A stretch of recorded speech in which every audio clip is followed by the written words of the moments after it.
Ողջույն սիրելի հայրենակիցներ, եթերում Նոյանտապանն է։ Եվ այժմ մենք զրուցելու ենք հանուն հանրապետության կուսակցության նախագահ, ով նաև գլխավորում է նախընտրական ցուցակը Արման Բաբաջանյանի հետ։ Ողջույն, պարոն Բաբաջանյան, շնորհակալ եմ, որ ընդունել եք հրավերը։ Բարև ձեզ։ Պարոն Բաբաջանյան, ես լսել եմ ձեր վերջին շրջանում ձեզ հետ անցկացրած հարցազրույցները եւ դուք բոլոր դեպքերում նշում եք, որ այո, դուք գլխավորում եք նախընտրական ցուցակը, բայց դուք վարչապետի թեկնածու չեք։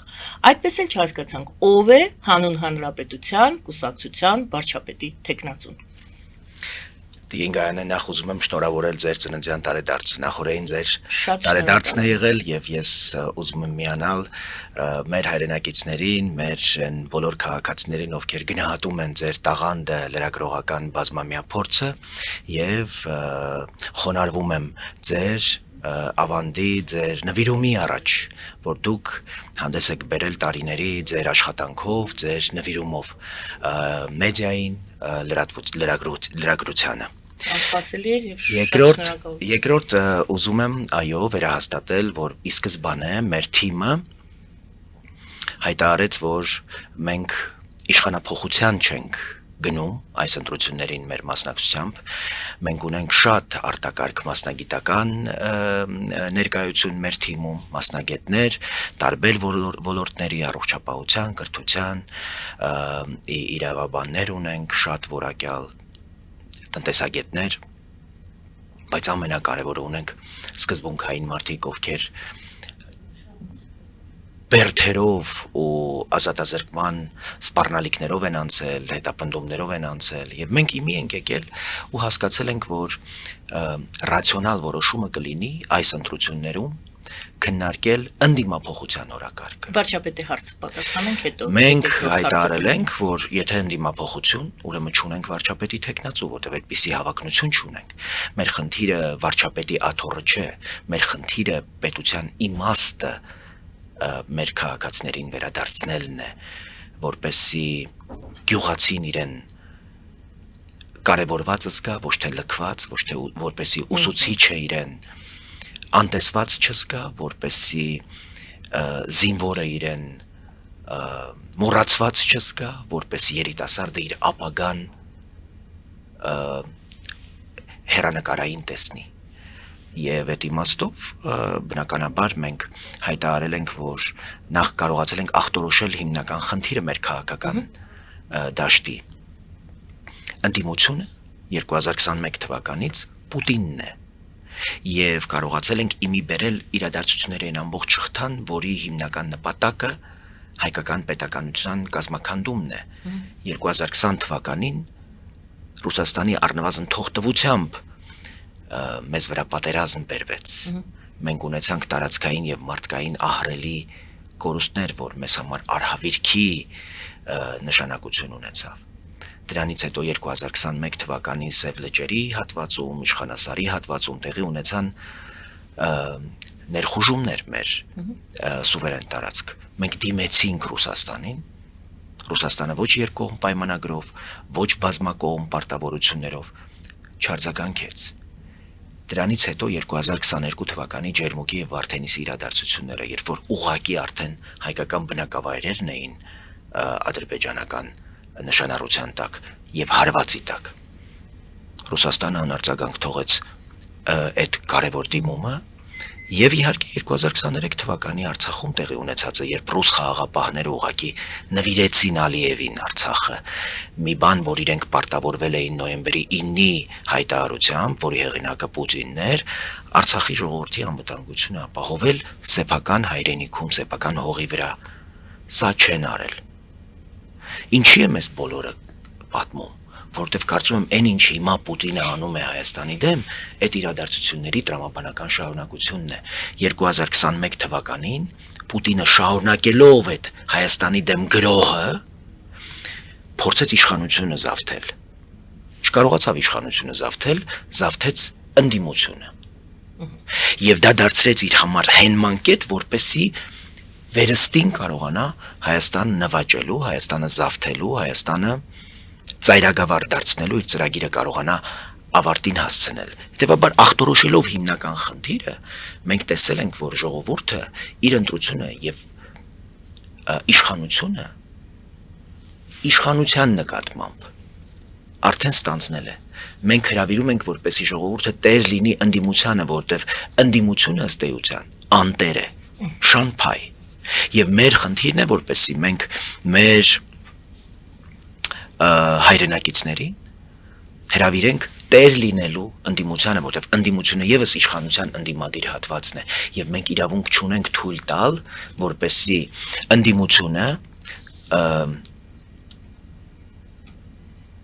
ընդդիմություն լինի մեր պետության գոյությանը, որովհետև ի տարբերություն մեզ խորհրդարանական ընդդիմությունը մեր պետության գոյությունը վտանգավոր է համարում եւ ոչ թե քաղաքական մրցակցության մեջ է տեսնում իր ընդդիմադիր լինելը, այլ ընդդիմություն պետությանը, ինքնիշխանությանը, ազատությանը։ Եվ տեսեք ինչ միջոցներ են գործի դրել։ Ընտրակաշարք, այսպես համակարգված հարցակում տեղեկատվական հիբրիդային Հայաստանի դեմ, Հայաստանի քաղաքացիներին տերորի ենթարկելու անընդմեջ փորձեր։ Տեսեք ադրբեջանական ինչ նարատիվներ են ամբողջ օրը շրջանառվում հեռուստաեթերով։ Ինչ ուղերձներ են հղվում։ Իսկ Ալիևի համար սա մի նվեր է ուղակի առանց միջոցներ ծախսելու ռուսական նարատիվները կրկնելու այս մարմաճը ուղղակի ավելի կամազուրկ դարձնելու մեր ժողովրդին, չհավատալու մեր պետության ապագային, չհավատալու սեփական ուժերին, այսպես հետևողական ջանքեր են գործադրում սրանք։ Ու այդ իմաստով պետք է ասել, որ մենք հասկացել ենք, որ Քոչարյանը, Ծառուկյանը, Սամվել Կարապետյանը, Թաթոյանը եւ մյուս ձագերը Պուտինի իրականում նվեր են Ալիևի համար։ Սրանցից որևէ մեկի թե իշխանության, թե ընդդիմության տեղը զբաղեցնելը ուղղակի լեգիտիմ հիմնավորում է Ալիևի համար Հայաստանի դեմ մշտական ագրեսիան եւ սպառնալիքը ու պատերազմը բաց պահելու այդ դուռը եւ միջազգային գործընկերներին ասելու, որ հայ ժողովուրդը չի ուզում խաղաղություն։ Այսինքն իրականում սրանք այս բոլոր ուժերը մի նպատակ ունեն թույլ չտալ, որ Հայաստանը հարատևելու, հայ ժողովուրդը հավերժ գոյություն ունենալու շանս ունենա։ Մենք համարում ենք, որ մեր պետությունը մեր ինքնության պաշտպանության միակ երաշխիքն է։ Այս մարդիկ մեր պետությունը վտանգավոր են համարում, այ դեգրադացիայի, մտքի դեգրադացիայի, էրոզիայի իրական ականատեսն ենք։ Եթե թույլ տաք մի քանի։ Համեցեք։ Եվ այսպես դուք ասում եք ընդդիմություն, մենք եկել ենք որպեսզի ընդդիմափոխություն իրականացնենք, այլ ոչ թե իշխանափոխություն, քանի որ ընդդիմությունը ըստ ձեզ այսօր Պուտինն է, ճիշտ եմ հասկացել, ձևակերպումը ճիշտ էր։ Դուք այն հատվածը, որտեղ հիշեցրեցիք այդ 20, 21, 22 թվականները, Սևլիչ եւ այլն, ջերմուկ, դուք դա կապեցիք այն փաստի հետ, որ ըստ ձեզ ընդդիմությունը թույլ է կամ ես պետք է հարցնեմ, որ ընդդիմությունը պրոռուսական է եղել Հայաստանում։ Դուք համարում եք, որ ուժեղ պետության հիմքը դա ես ինձանից եմ ավելացնում անկախ լրատվամիջոցներն են եւ ուժեղ ընդդիմությունը։ Դուք համարում եք, որ ընդդիմությունը թույլ է, այ իմ հարցն է, եթե պրոռուսական ընդդիմության մասին եք խոսում։ Մենք խոսում ենք ինստիտուցիոնալ խորհրդարանական ընդդիմության մասին, ոչ թե որ թույլ է, այլ որը պետության հակառակորդն է։ Դուք խոսում եք զուտ խորհրդարանական ընդդիմության մասին։ Իրենք համարում են պետության գոյությունը վտանգավոր։ Սա մեր հիմնարար տարբերությունն է։ Մենք արտախորհրդարանական ընդդիմություն ենք, իրենք ոչ թե ռուսամետ են, իրենք պետության հակառակորդներ են։ Սա հիմնարար կերպով մեզ փոխում է իրերի վիճակը։ Դինգանը մենք դեմ ենք եղել ի սկզբանե այս հանցագործների, այս թալանչիների, այս կեղեքողների մասնակցությանը ընտրություններում։ Մենք միջազգային դատարանի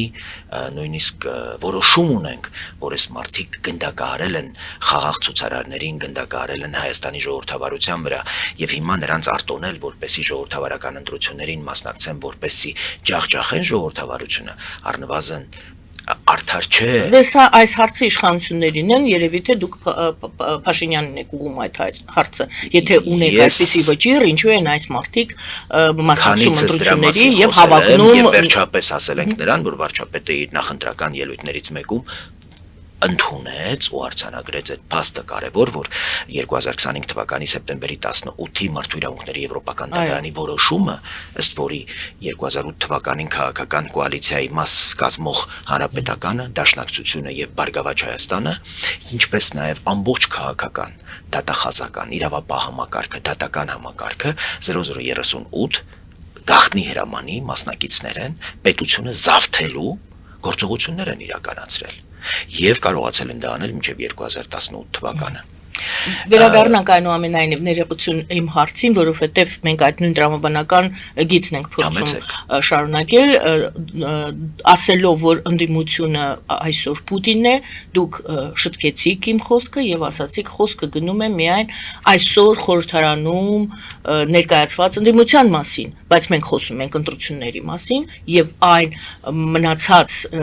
քաղաքական ուժերի, որոնք հավակնում են գալիք ընտրություններում գալիք ձևավորվող խորհրդարան մտնել։ Ամբողջ ընդդիմությանը չի վերաբերում, միայն այսօրվա, որը 2-3 օրից հետո դադարելու է իր լիազորությունները, դե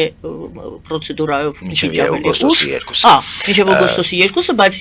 վաղը ասելով նկատի ունեմ արդեն դադարեցված է, որովհետև նոր ընտրություններ են, նոր քաղաքական ուժեր են։ Ում նկատի ունեք, ասելով, որ ընդդիմությունը Պուտինն է, եւ եթե ընդդիմությունը Պուտինն է, վերջի բացահայտումներով Մարուկյան, Թաթոյան,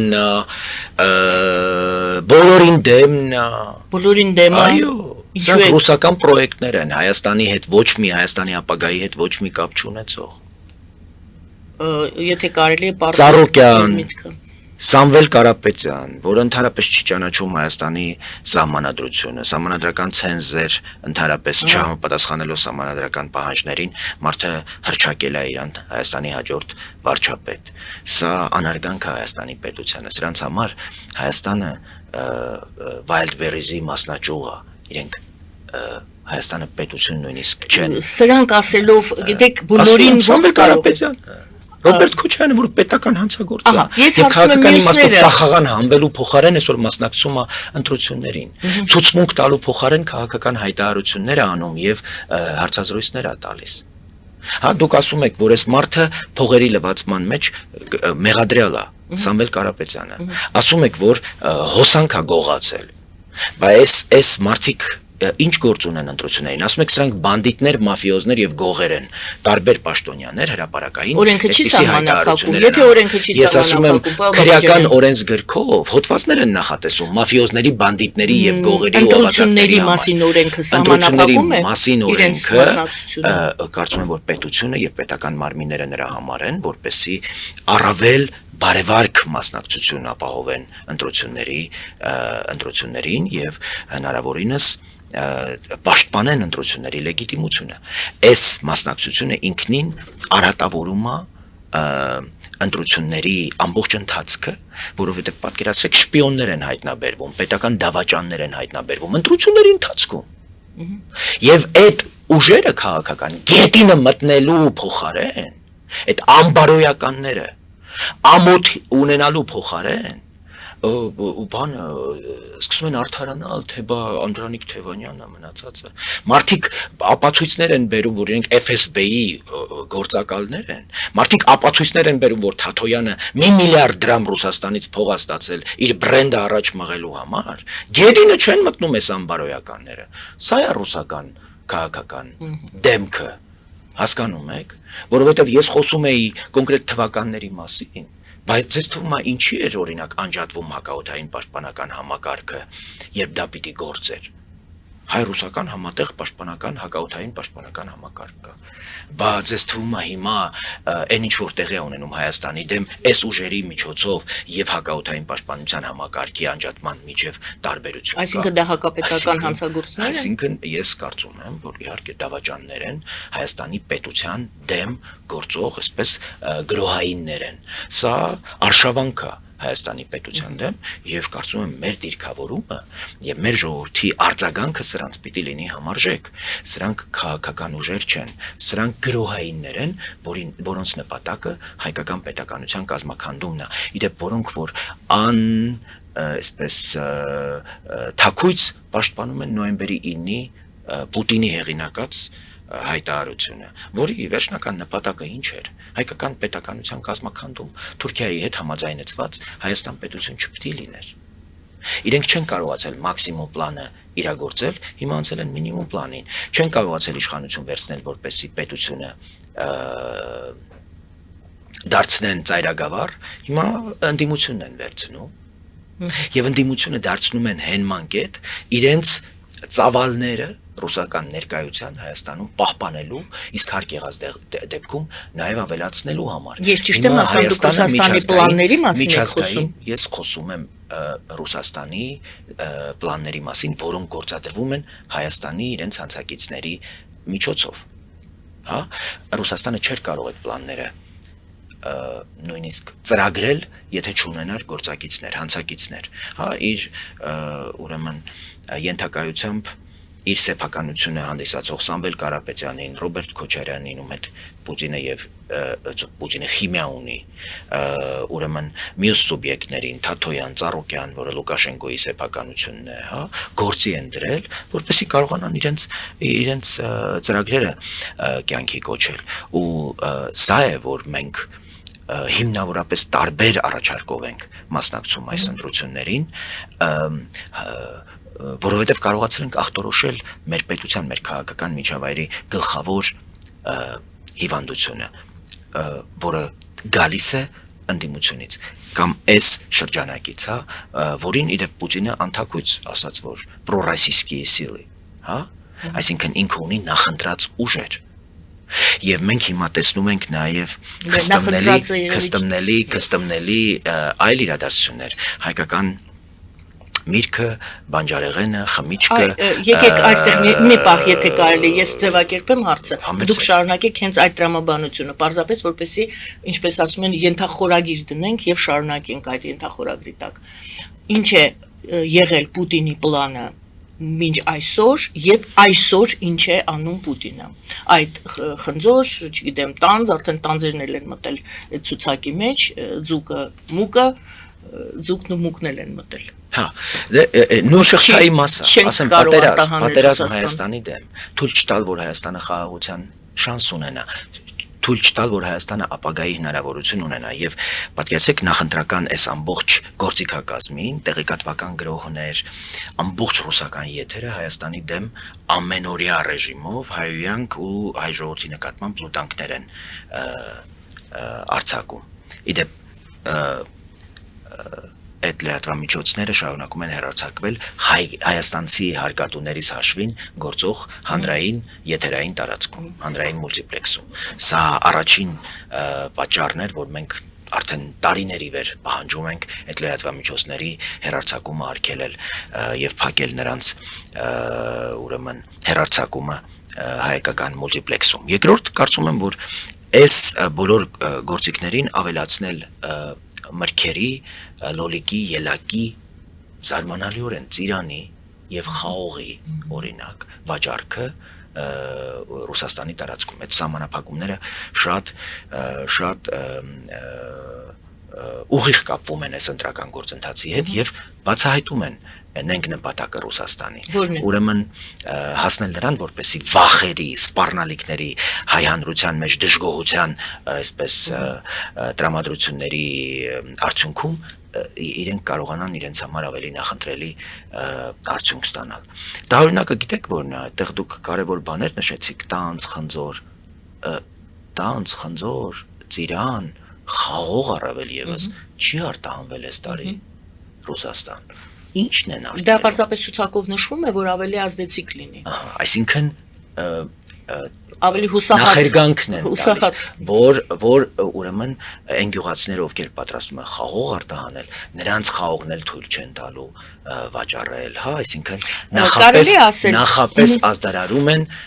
ուրեմն իրենց գազնել, բայց ավելի եղկելի բան է Ռուսաստանի քաղաքացի, Ռուսաստանում բնակվող Հայաստանի քաղաքացի մեր քույրերին եւ եղբայրներին այստեղ բերել սպառնալիքով, իդեպ ասում են դեպորտ կանենք, եթե չգաք։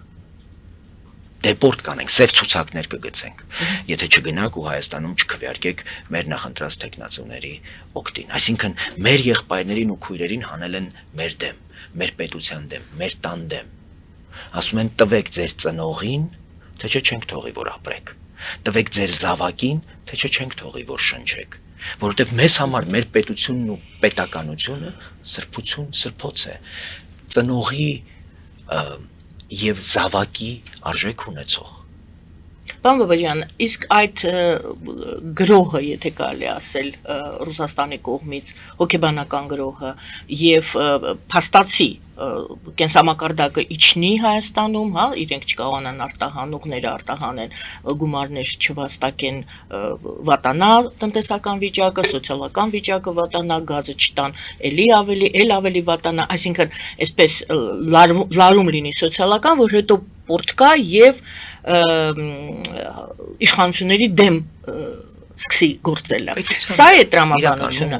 Մի րոպե հարցը տամ, պետության դեմ գործելն է։ Պետության դեմ գործելը, ժողովրդի հավաքական կամքի դեմ գործելն է։ Այսինքն ոչ դեռ սոցիալական ծանր իրավիճակ ստեղծել, որպեսզի մարդիկ դուրս գան փողոց եւ իշխանություններին հանեն, որ իրենք ամեն ինչի պատրաստ են, եթե Հայաստանում իրենց համար ցանկալի ելք այս ընտրություններում իրենք Պարոն Բաբաջանյան, հարցս հետեւյալն էր։ Այս ամենը հայ բնակիչը, հայ ընտրողը տեսնում է, հասկանում է, գիտակցում է, տրամաբանությունն էլ է հասկանում, նպատակներ է հասկանում, ատարբերակ ավելի համախմբվում է Փաշինյանի շուրջը, որպեսի իր ոչը ասի այդ Ռուսաստանի գործելավոճին։ Ավելի պետք է համախմբվել պետության շուրջ։ Հարցնում եմ, Ռուսաստանը հակառակ ազդեցություն, հակառակ պետության շուրջ։ Իրենց նպատակն է Փաշինյանին մենակ բռնացնել այդ կռվում այդ պատերազմում, որտեղ խնդիրը նրանում է, որ իրենք համոզվել են, որ պլան A-ն, մաքսիմում պլանը իշխանությունը վերցնելու արդեն տապալել են, իրենք գնացել են հիմա պլան B-ն իրագործելու ճանապարհով, որը հետընտրական ցնցումներն են, որը սոցիալական արյունալի իրադարձություններ սանձազերծելն է, որին իրենք հիմա մասնակից են դարձրել ռուսական ռազմաբազան, մենք նախորդին Գյումրիում էինք եւ ապացույցներ ստացանք այն մասին, որ Գյումրիում աշխատող Հայաստանի քաղաքացիներին հրահանգում են քվեարկել կոնկրետ տեխնացուների օգտին, Քոչարյանի, Սամվել Կարապետյանի, մյուսների օգտին եւ ավելին չեն էլ բացառում, որ հետընտրական հնարավոր գործընթացներում կարող են ռազմաբազան գործի դնել։ Այսինքն, սա ինչ է, սա ինչ կապ ունի Փաշինյանի մյուսների իկամինց հետ, սա պետության հետ կապ ունի եւ այս ընտրությունների գլխավոր նպատակը պետության պաշտպանությունն է։ Ինչպես ընտրողը ամսի 7-ին պաշտպանի պետությունը իր ձայնով։ Տեր կանգնի ոչ միայն իշխանությանը, այլև տեր կանգնի իր ընդդիմությանը, որը ընդդիմությունն էլ է իրենը, չի կարող ընդդիմությունը լինել շանփայ, չի կարող ընդդիմությունը որևէ աղերս չունենալ աղոտ է պատասխանը, եթե կարելի ավելի հստակ։ Նայեք, 2021 թվականին պետությունը ընկած էր պատերազմից հետո, ժողովուրդը վերցրեց դրեց իր գլխավերևում, տեր կանգնեց իշխանությանը, բաց թողեց ընդդիմությունը, ինչ արեց Պուտինը, չկարողանալով վերցնել իշխանությունը, վերցրեց ընդդիմությունը։ Հիմա մենք ասում ենք, որ ընդդիմությունը իր Պուտինը հենմանկետ է ընտրել ընդդիմությունը, որի սեփականատերն է, ինքն է ընդդիմությունը։ Ուզում է իշխանությունը վերցնել։ Մենք ասում ենք, որ եւ մեր գնահատմամբ ժողովուրդը պատրաստ է տեր լինել իշխանությանը։ Եվ ժողովուրդը իրավունք չունի բաց թողնել ընդդիմադիր թևը, որտեղ ընդդիմությունը եւս իշխանության ընդդիմադիր հատվածն է եւ պիտի տեր լինի ժողովուրդը ընդդիմությանը, պիտի քվեարկի հավասարապես իշխանության եւ ընդդիմության օգտին, թույլ չտալով, որպեսի պետության այս հակառակորդները եւ թշնամիները որևէ տեղ զբաղեցնեն Հայաստանի խորհրդարանում, որտեղ սրանք ոչ թե գաղափարական հակառակորդներ են եւ մրցակիցներ են մեզ հետ, իշխող ուժի հետ, մյուսների հետ, իրենք պետության հակառակորդներ են։ Մենք կարող ենք գաղափարական տարաձայնություններ ունենալ, կարող ես ատել Փաշինյանին, Բաբաջանյանին, մյուսներին, բայց դու չես կարող պետության թշնամին լինել, չես կարող ատել Հայաստանը։ Իրենք Հայաստանի հակառակորդներն են, Հայաստանի թշնամիներն են, եւ ես ձեզ կարող եմ ապացուցել, որ իրենք ռուսական թշնամական նարատիվներ են օգտագործում, իրենք ադրբեջանական նարատիվներ են օգտագործում, իրենք օգտագործում են ամբողջությամբ թուրքական, ադրբեջանական, քարոզչական գործիքներ, այդ 300,000 ադրբեջանցիների վերադարձի վերաբերյալ թեզերը, դրանք ամբողջական Ռուսաստանում մտածված հայ հանրությանը անհանգստության մեջ պահող, հայ հանրությանը ցնցումների մեջ պահող, անհանգստացնող, տագնապի մեջ պահող, վախերի մեջ պահելու նպատակ հետապնդող թեզեր են, որի նպատակը հունիսի 7-ին ընտրություններին սեփական ծրագրերին համահունչ արդյունք ստանալն է, որի նպատակը հայկական պետականության կազմաքանդումն է, մարդիկ չեն կարողացել 2020 թվականի պատերազմով, հայ ժողովրդի դեմ գործած հանցագործություններով, Արցախը Ալիևին նվիրելով հասնել, հիմա ուզում են ընտրություններով հասնել։ Մի այդպիսի փորձ արել են 2021 թվականին, չեն հաջողել, հիմա կրկին որոշել են ուրեմն գործի դնել իրենց ձեռքի տակ բոլոր միջոցները ընտրություններով եւ կամ հետընտրական զարգացումներով, ցնցումներով, այսինքն դե տեսեք Քոչարյանը ասում է, եթե մեզնից մեր հաղթանակը գողանան, այսինքն ինքը համարում է, որ արդեն ունի այդ հաղթանակը եւ ինքը համարում է, որ ինքը հասկացել է, որ ինքը ոչ մի շանս չունի հաղթելու, հա, ընդհանրապես որպես ընդդիմություն նաև որևէ շանս չունի։ Ինչ են անում հիմիկվանից այդ տրամադրություններն են գեներացնում եւ փորձում են մոբիլիզացնել ժողովրդին։ Դե երևի պետք է շնորհակալ լինել փողոցային, որ զգուշացրեց երևի, փողոցային դա ինքը միայնակ չի։ Դե Նարեկ Կարապետյանը, Սամվել Կարապետյանը խոսում են հետընտրական զարգացումների մասին, որտեղ իրենք մենակ չեն, ռուսները որոշել են փողոցում պատերազմ տանել հայ ժողովրդի նկատմամբ, հայ ժողովրդի հավաքական ընտրության նկատմամբ։ Մենք պիտի պաշտպանենք մեր պետությունը, մենք պիտի պաշտպանենք այն քվեն, որ ժողովուրդը պիտի տա։ Կարելի է ասել, որ եւ Քոչարյանը եւ Սամվել Կարապետյանը այդ խոսույթով իրենք հաստատում են Ռուսաստանի այդ ճնշումը, որ կամ մեզ է կընտրում, կամ Ռուսաստանին է կընտրում, պրոռուսական ուժերին, մեզ է կընտրում, կամ պրոռուսական ուժեր է կընտրում, կամ Հայաստանն է կընտրում, կամ ռուսական ֆորպոստը, կամ հետընտրական Հայաստանը դարձնում է ռուսական դարպասի շուն։ Որտեղ ֆորպոստ նշանակում է ռուսական դարպասի առաջ հաջող շուն։ Իրենք այլ Հայաստան չեն պատկերացնում։ Բա Հայաստանին հարգողը կգար Հայաստանի օրենքների դեմ, իրան կհրճակեր Հայաստանի վարչապետ։ Հայաստանի օրենքները ուրեմն այդքան թույլ են, որ չեն կարողանում պաշտպանել այ պետական մարմինները, օրինակ, պետք է Սամվել Կարապետյանի վզից բռնեին ու ասեին, որ չես կարող դու կամ օրենք չկա, կամ օրենքը խախտվում է, երկուսից մեկը։ Պետական մարմինները իրենց տեղում չեն։ Ես դրա մասին վկայաբերեցի, որ դատական համակարգը, իրավապահ համակարգը պատշաճ չի աշխատում։ Ես այս միջազգային դատարանի որոշում վկայաբերեցի, որը չի աշխատում։ Դե եթե ազգային ժողովում 4 տարի, 5 տարի մենք տեսնում ենք այն ինչ քաղաքական գնահատական տար, դրանից հետո իրավական գնահատական պիտի տրվեր, Ռոբերտ Քոչարյանը ընդհանրապես այս ընտրություններին մասնակցելու շանս չպիտի ունենար, այդ անբարոյական Գագիկ Ծառուկյանը այս ընտրություններին պիտի մասնակցելու շանս չունենար, ոչ թե գար այստեղ Լուկաշենկոյի գովքը աներ, Լուկաշենկոյի, որը ասել է, որ մասնակցել է Հայաստանի դեմ պատերազմին Ալիևի հետ։ Այս անբարոյականությունը պիտի վերջ գտնի։ Սրանք ոչ թե քաղաքական մրցակիցներ են։ Ես դեմ չեմ քաղաքական մրցակցությանը, գաղափարների,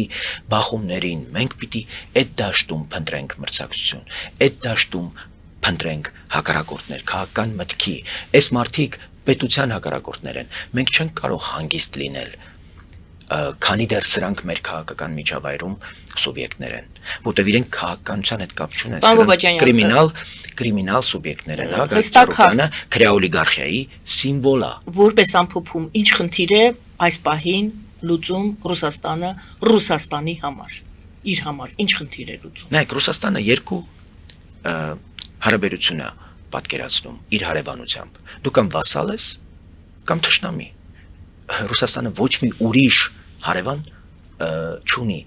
բացի Բելարուսից, հա, որին վասալացրել է։ Ուրեմն մենք որոշել ենք վասալ չլինել, մեզ նշանակել են թշնամի։ Հիմա մենք պիտի որոշենք ինչպես ենք կառավարում այս իրավիճակը։ Ես կարծում եմ, որ մենք պետք չի արճակատման գնալ Ռուսաստանի հետ։ Վտանգավոր է Ռուսաստանի հետ արճակատման գնալը։ Հայաստանը պետք է կարողանա այլ ընտրանքներ իր համար գտնել եւ Փառք Աստծո մեր հորդորներին վերջապես ականջալուր եղան։ Մենք չէինք ուզենա, որ գար հասներ ռուսական այս շանտաժների այս ժամանակահատվածը, որ մենք Եվրամիությունում եւ Ուկրաինայում շուկա գտնեինք մեր ծաղիկների եւ մեր գյուղատնտեսական ապրանքների համար։ Մեր ձուկը արտահանվում է Եվրամիություն, այդ ծավալները պետք է մեծացնել եւ վաղը ռուսները գալու են հերթ են կանգնելու, որպեսզի հայկական ապրանքների նաեւ նկատմամբ իրենք հասանելիություն ունենան։ Հենց մենք ունեցանք Լարսին այլընտրանք, իմացեք Լարսը երբեք այլևս Հայաստանի համար չի փակվի։ Հենց մենք ունեցանք մեր ապրանքների համար այլընտրանքային շուկաներ, ոչ մի այլևս սպառնալիք չի լինի։ Իրենք թույլ չեն տալիս, որպեսզի մենք այդ այլընտրանքների հնարավորություն ունենանք, որպեսզի մշտապես այս տնտեսական կախվածությունը որպես քաղաքական ճնշում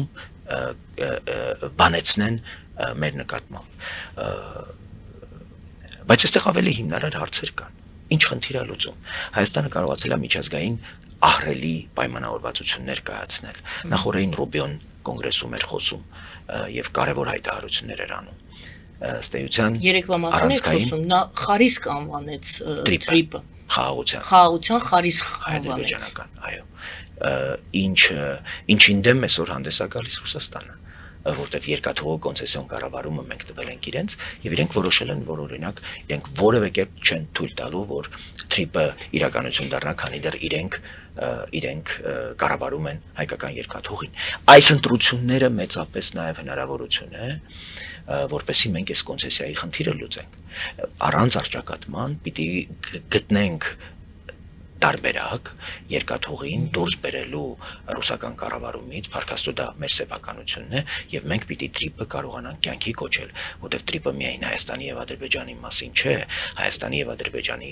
միջև խաղաղության մասին չէ, դա շատ ավելի լայն աշխարհակաղակական նախագծի մի մաս է եւ մենք պիտի դրա մասը լինենք, անկախ նրանից Ռուսաստանը դա ուզում է թե ոչ։ Մենք հասկանում ենք ինչի Ռուսաստանը չի ուզում, որ դա տեղի ունենա, որովհետեւ խաղաղությունը եւ Ռուսաստանը անհավատեղելի են։ Բոլոր խաղաղությանը միտված ծրագրերը Ռուսաստանի ծրագրերի մեջ եւ նպատակների մեջ չեն մտնում։ Ընդհանրապես կարծում եմ, որ այստեղ հիմնարար հարց կա։ Այս պայմանավորվածությունների շուրջ մենք կունենանք լայն քաղաքական կոնսոլիդացիա թե ոչ։ Եթե այդ համաձայնությունները տրիպը խաղաղությանը նպաստող այլ ծրագրեր բացառապես մի քաղաքական ուժի պատասխանատվության տակ են մտնում, այդ պայմանավորվածությունները խափանելը անհամեմատ ավելի հեշտ է։ Մենք առաջարկում ենք, որպեսզի գնանք լայն քաղաքական կոնսոլիդացիա ստեղծենք միջազգային պայմանավորվածությունների շուրջ։ Տրիպ, էներգետիկ կախվածության նվազում, հարևանների հետ փոխկապակցված հարաբերությունների հաստատում, որպեսզի կարողանանք անշրջելի դարձնել այս գործընթացները, որպեսզի այս կարևոր պայմանավորվածությունները կախված չլինեն մի քաղաքական ուժից, մի քաղաքական գործչից եւ մի քաղաքական ընտրությունից, մի ընտրական ցիկլից։ Դուք ասում եք, որ դուք եք աջակցում այդ բոլոր ծրագրերին եւ նպատակահարմար եք գտնում։ Մենք դրա նախաձեռնողներից մեկն ենք եղել։ Մենք Միացյալ Նահանգներում ջանք չենք խնայել, որպեսզի հայ-ամերիկյան ստրատեգիական այս գործընկերության վերաբերյալ կանոնադրությունը ընդունվի 2024 թվականին, 2025 թվականին վերակնքված եւ վերահաստատված։ Եվրամիության հետ հարաբերությունների հարցում ունեցել ենք առանցքային դերակատարում, Եվրաքվեի նախաձեռնող ուժն ենք եւ այս ընտրություններին մասնակցում ենք 60,000 քաղաքացիների ստորագրության պաշտպանության դիրքերում ենք եւ ասում ենք, որ այն օրենքը, որ ընդունվեց 2025 թվականի մարտ ամսին եւ որը այս պահին չի գործում ըստ էության, պետք է ժամ առաջ դնել սեղանին եւ տեսնել, թե ինչպես ենք այդ օրենքը աշխատեցնում, որտեւ եթե այդ օրենքը չի աշխատում, դա օրենք չի։ Օրենքը պիտի աշխատի եւ մենք պատկերացնում ենք, որ հիմա ահռելի բանակցային ճակատ կա Եվրամիության հետ աշխատելու ենթակառուցվածքներ, տնտեսություն, արդարադատություն, ներքին գործերի նախարարություն, այս բոլոր ճակատներով անհրաժեշտ է աշխատել։ Տնտեսությունը հատկապես տեխնոլոգիաներ, գյուղատնտեսություն, արդյունաբերություն, արտադրական հզորություններ, դրանք հնարավոր է, եթե մենք կարողանանք եվրոպական առանձին երկրների եւ եվրոպական միության հետ կարողանանք լավագույնս համաձայնեցնել եւ բանակցել։ Այնպես ինչպես օրինակ Վրաստանը 2006-7 թվականներին սկսեց ինտենսիվ բանակցել Եվրամիության հետ, կախաբենդուկից են, որ էկոնոմիկայի նախարարներ կարողացան լավագույն արդյունք ապահովել Վրաստանի համար եւ Վրաստանը ի դեպ չլինելով ԵԱՏՄ անդամ, չլինելով Եվրամիության անդամ, շատ ավելի լավ Հայաստանից տնտեսական պայմանների մեջ է, քան Հայաստանը, որը ԵԱՏՄ անդամ է եւ մեր համոզմամբ, այո, նույնիսկ Եվրամիության անդամ չդառնալու այս պայմաններում շատ կարևոր է, որպեսզի Հայաստանը ԵԱՏՄ-ում չգտնվի։ Մենք արտոնյալ ռեժիմ ստանանք Եվրամիությունից եւ Եվրամիության գնողունակ շուկային, հա, կես միլիարդանոց գնողունակ շուկային հասանելիություն ստանանք եւ ռուսական շուկային ունենանք այլընտրանքային, օրինակ եվրոպական շուկայի դեպ մեր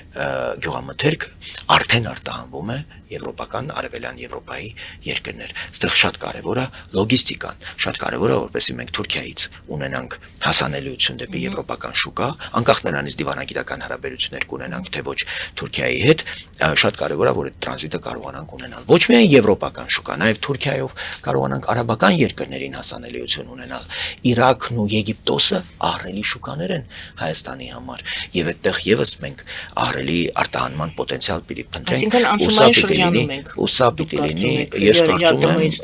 որ մենք ռազմավարական կարևոր որոշումներ կայացնելու սահմանային ժամկետներ։ Շնորհակալ եմ, գովազդ ենք հայտարարում եթերում, սիրելի բարեկամներ, մնացեք մեզ հետ, վերադառնալու ենք, շարունակելու ենք զրույցը պարոն Արման Բաբաջանյանի հետ։ Գովազդի եթերում։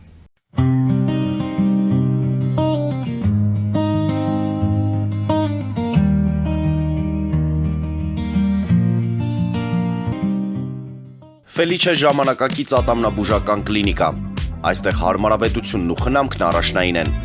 Այստեղ կիրառվում են ատամնաբուժական ամենաժամանակակից տեխնոլոգիաներ, ճշգրիտ ախտորոշում, արդյունավետ բուժում, նուրբ փորձառություն եւ անհատական մոտեցում։ Սկսած սովորական մանրուքներից մինչև առաջադեմ ընթացակարգեր, այստեղ դուք գտնվում եք բարձր որակավորում ունեցող եւ փորձառու ատամնաբուժական մասնագետների ձեռքերում։ Մեր բարեկամական եւ հյուրընկալ անձնակազմն այստեղ է յուրաքանչյուր այցը հաճելի դարձնելու համար։ Ֆելիչե, ձեր առողջ եւ ամենաերջանիկ շպիտը սկսվում է այստեղից։ Եկեք եւ բացահայտեք նորարարության, փորձագիտության եւ կարեկցանքի կատարյալ համադրությունը։ Երևան Փոստը Գրանադա Հյուզում տեղեկացնում է։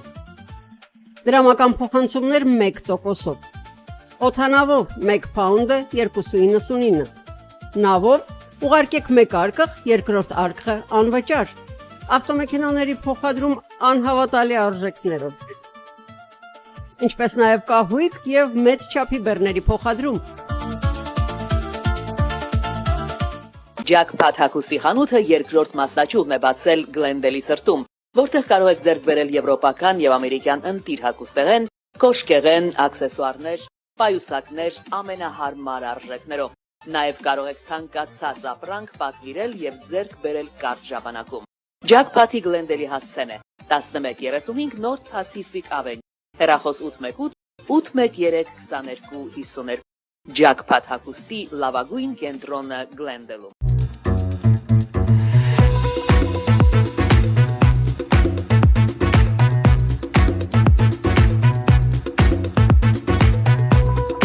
Արարատ ռեստորան, ընտանեկան եւ ընկերական ժամանցի լավագույն հասցե, սիրված արտիստներ, հյուրընկալ մթնոլորտ, հարուստ ճաշացան, անմահական խորտիկներ։ Արարատ ռեստորան, հասցեն անփոփոխ, սիրով սպասում ենք ձեզ։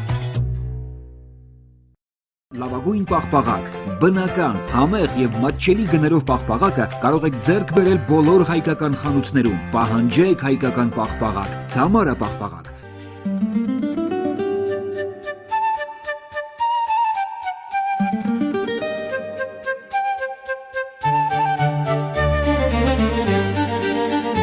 Նոյան տապան տպարան, Նոյան տապան հրատարակչություն, շարվածքից մինչև տպագրում, զանգահարեք, գրեք, այցելեք, միասին պատրաստենք ձեր գիրքը, ամսագիրը կամ թերթը, որտեղ նշվելու է, տպագրված է Նոյան տապանում։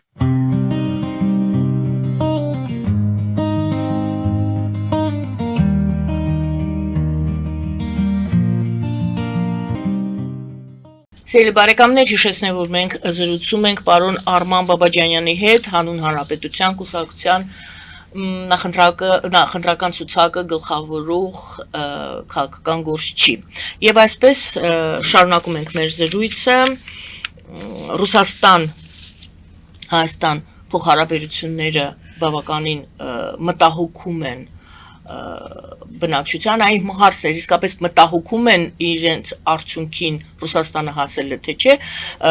սրան մենք գումար ենք պարզապես այն փաստը որ Վլադիմիր Պուտինը շնորհավորեց հունիսի 1-ին Փաշինյանին ծննդյան օրվա կապակցությամբ, ասաց, որ մեր երկրները եւ ժողովուրդները միշտ բարեկամական են եղել, եւ Փաշինյանը այսպիսի ձևակերպումով հանդես եկավ, ասաց, Ռուսաստանի հետ մենք հաստատում ենք նոր հարաբերություններ, համոզված եմ, որ մենք այդ գործում կհաջողենք։ Եվ այսպես դուք նոր հեռանկարներն եք ցույց տալիս Հայաստանի միջազգային կապերի առումով եւ մեզ հետ քաշող այսպես հայ-ռուսական հարաբերությունները, որոնք հետ են քաշում, թե որոնք պետք է զարգանան զուգահեռաբար։ Ժամանակ մենք իրար հետ խոսել ենք եւ անհրաժեշտ ենք համարել վերաֆորմատավորել հայ-ռուսական հարաբերությունները։ Տեսեք, անցյալ տարի Լավրովն էր այս նույն ժամանակահատվածում Երևանում եւ մենք բողոքի ակցիա էինք անում, կհիշեք ոստիկանության գործողությունները որովհետև այլևս չեն կարող նախկինը լինել հայ-ռուսական հարաբերությունները։ Գետնի վրա կան իրողություններ, որոնք հնարավոր չէ անտեսել։ Կան փաստեր, կան ապացույցներ, որ վերջին տարիների արհավիրքները Հայաստանի հետ տեղի ունեցած պլանավորվել, կազմակերպվել են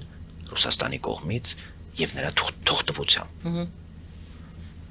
Եվ դա չի կարող չանդրադառնալ հայ-ռուսական հարաբերությունների վրա։ Ես չեմ ասում առհասարակ մենք պետք է գնանք թշնամության արճակատման եւ այլն։ Դա մեր հաշտում զուգահեռ զարգացումներ են։ Պետք է վերաֆորմատավորման ենթարկվեն եւ դա կարող է տեղի ունենալ, եթե մենք այլընտրանքներ կարողանանք Հայաստանի համար ստեղծել մեր տնտեսական կարողությունների, մեր արտահանման համար, էներգետիկայի համար, գազի համար։ Սրանք շատ կարևոր հարցեր են։ Նախորդ տարի, երբ մենք ավարտեցինք ստորագրությունների հավաքը Եվրաքվեի,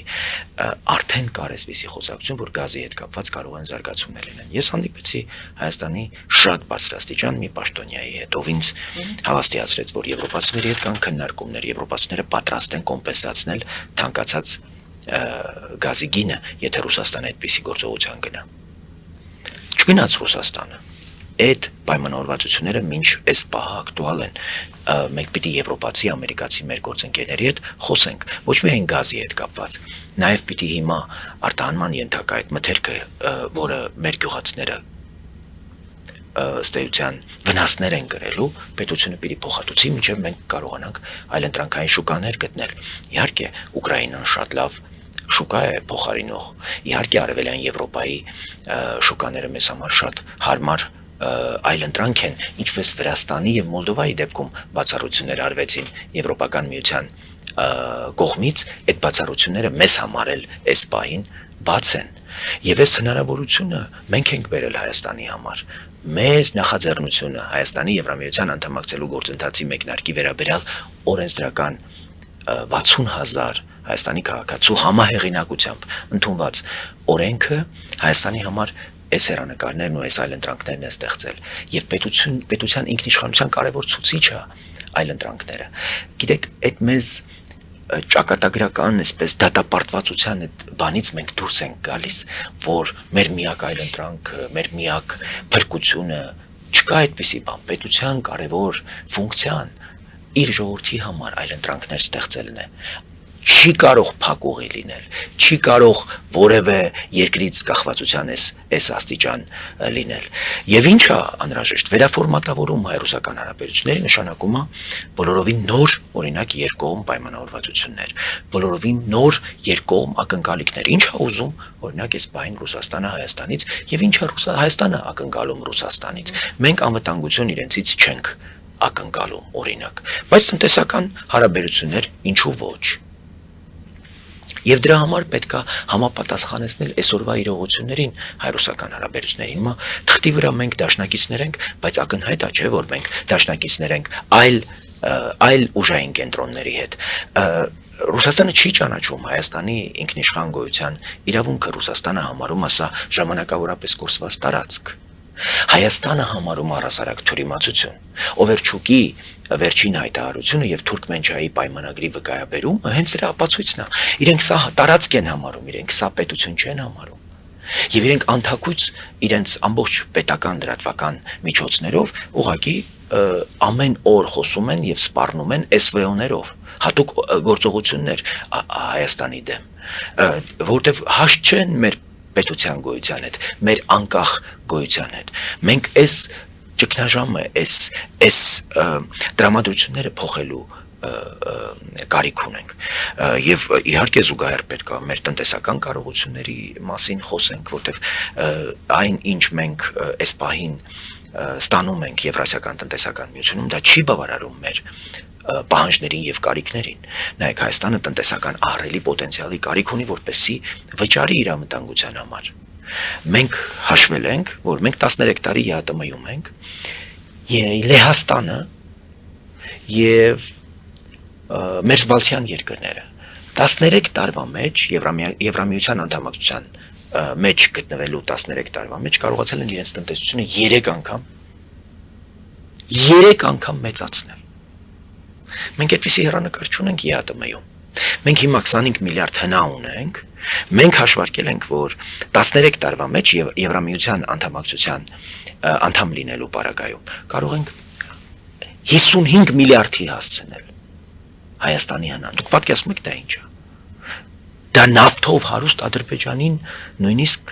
այսպես հավասարվելու հնարավորություն է, բայց մենք ինչի՞ պիտի այս հնարավորությունից մեզ զրկենք։ Մեր անվտանգությունը կախված է լինելու տեխնոլոգիական, արբանյակային, հետախուզական, ահռելի, թանկ հաճույքներից, բայց մեր անվտանգության համար որևէ բան չի կարող ավելի կարևոր լինել, քան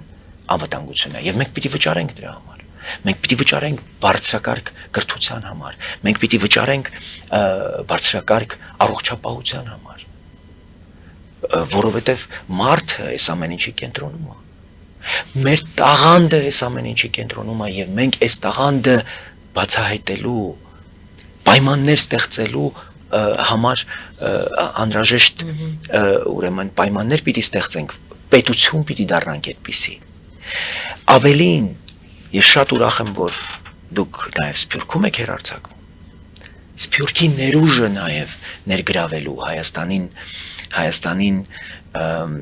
նեցուկ լինելու նոր եղանակներ, նոր կամուրջներ, նոր միջոցներ պիտի գտնվեն։ Մենք նյութական ոչ մի աջակցության ու օգնության կարիք չունենք Սփյուռքից։ Հակառակը կարծում եմ ժամանակն է, որպեսզի Հայաստանը այնքան կարողություն կարողանա ստեղծել, ինքը օգնի Սփյուռքին, որպեսզի Սփյուռքը իր ունեցած ցանցերը, իր ունեցած ներուժը, իր ունեցած այդ կապերը կարողանա օգտակար լինել Հայաստանի զարգացման համար, այն պատկերացումը, որ Հայաստանում Սփյուռքում կա, թե բա Հայաստանը մեզ կթուկովի տեղադրել, պիտի վերանա հիմնավորապես։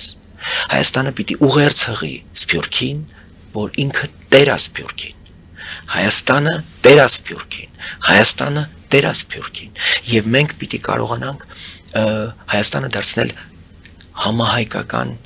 այսպես ընդհանուր տուն։ Վաղը չգիտենք Իրանում ինչ է լինելու եւ մեր հայրենակիցների համար ապահով հանգրվան պիտի այստեղ ստեղծենք։ Չգիտենք ինչ է լինելու Լիբանանում, լիբանանցիները անվարան Հայաստան տեղափոխվելու եւ իրենց տունը, իրենց տանիքը գտնելու հնարավորություն պիտի ունենան։ Սա է մեր առաքելությունը։ Այս ամենին հնարավոր չի հասնել առանց խաղաղության, առանց ներքին անվտանգության սպառնալիքները չեզոքացնելու։ Մենք անդադ անվտանգություն ասելով նկատի ունենք օրինակ արտաքին հարձակման վտանգները, բայց պետությունը այս պահին ներքին հարձակումների տակ է։ Մեր պետությունը հիմա հիբրիդային պատերազմի գրոհների տակ է։ Իսկ ինչ է պատերազմը, Տիկին Գահանե։ Ովքեր են պատերազմում։ Հակառակորդները, թշնամիները։ Հիմա Ռուսաստանը անթակույց ցույց է տալիս եւ ֆիքսում ենք, չէ՞, հայաստանցի պաշտոնյաները, մենք բոլորս ֆիքսում ենք, որ Ռուսաստանը բոլոր հնարավոր միջոցները գործի ադրել Հայաստանի դեմ։ Մենք սրան պիտի համարժեք արձագանքենք։ Այդ արձագանքը հետևյալն է. հունիսի 7-ին Պուտինը պիտի պարտվի։ Պուտինի բոլոր կլիենտները, իր հաճախորդները, Ծառուկյան, Քոչարյան, Սամվել Կարապետյան, Թաթոյան, Մարուքյան, մնացածը, այս բացահայտված բոլոր ինսայդերի դոսիեի բոլոր այս բացահայտված գործիչների անունները կարդացել եք, լրատվամիջոցները կարդացել եք, Ռուսաստանից փող են ստանում, որպեսզի գրոհեն հայկական պետականությունը, բայց ձեզ թվում է մենք ինչ պիտի անենք։ Ասում են ձայնդ կտրվել է, բայց ռուսները ուզում են մեր գլուխը կտրեն։ Ձայնը ի՞նչ է, որ մենք չկտրենք եւ չպաշտպանենք մեր պետությունը։ Ես ուրիշ կյանք չունեմ, բացի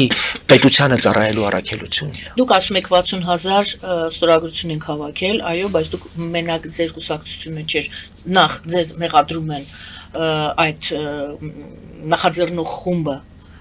այդ ճակատը, ժողովրդավարական ճակատը, որը կազմակերպեց, որ դուք չկարողացաք համախմբվել, չեն հասկանում ինչու չեք համախմբվել, եւ ես շատ եմ լսում զրույցներ, խոսակցություններ այն, որ մենք ուզում ենք տանք իրենց ձայն, բայց մենք վախենում ենք, դենք առանձին են դուրս վախը միակ բանն է, որից պետք է վախենալ Տիկին Գայանե, ես ձեզ ասեմ, որ չենք կարողացել, ես գիտեմ ինչ, ես գիտեմ, որ մենք չենք կարողանա հաղթահարել եւ այլն եւ այլն։ Ես այդ բոլորը գիտեմ։ Եվ մենք արդեն այդ վախը մեր հերոստատողներին ուզում եմ կոչ անել, որ մենք այդ վախը արդեն հաղթահարել ենք։ Նախ պետք չի վախենալ։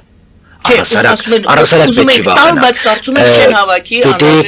Պիտի այս ընդդիմությունը տեղ չունենա խորհրդարանում, պետքա տեր կանգնել ընդդիմությանը, մենք չենք եկել ինքնասիրահարված մյուս առաջնորդների նման, չենք ասել ուզում ենք իշխանություն փոխել, մենք համեստաբար